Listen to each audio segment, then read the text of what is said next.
أحييت روحي وأنرت قلبي।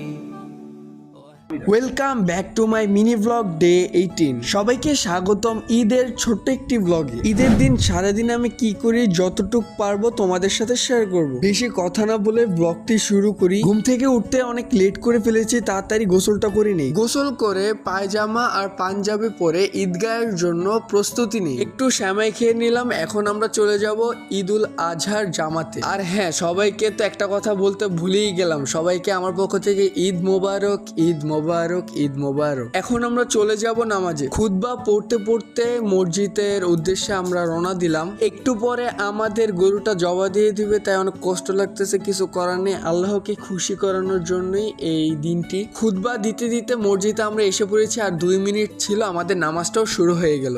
আলহামদুলিল্লাহ, আমাদের ঈদুল আজহার জামাত শেষ। সবাইকে ঈদ মোবারক। নামাজ শেষে সবার সাথে কোলাকুলি করে এখন আমাদের গরুটা জবাই দিবে। আমাদের গরুটা অলরেডি ফালিয়ে দিয়েছে, তাড়াতাড়ি যে আমিও ধরলাম। আমি আর এই সাইডটা কন্টিনিউ করলাম না, কারণ আমার ভিডিও যারা বোনেরা আপুরা দেখো তাদের সুবিধার্থে। গাইস, এখন আমিও একদিনের জন্য কসাই হয়ে গেলাম। 4টা পর্যন্ত কসাইগিরি করলাম গাইস, পরে আর কোনো শক্তি পাইনি। তাই এই ব্লগটি এই পর্যন্ত। একটি ব্লগ বানাতে অনেক কষ্ট হয়, তোমরা তাড়াতাড়ি ভিডিওটি লাইক করে চ্যানেলটি সাবস্ক্রাইব করে আমার মোটিভেশনটা বাড়িয়ে দাও। সবাই ভালো থেকো প্রিয়, ঈদ মোবারক।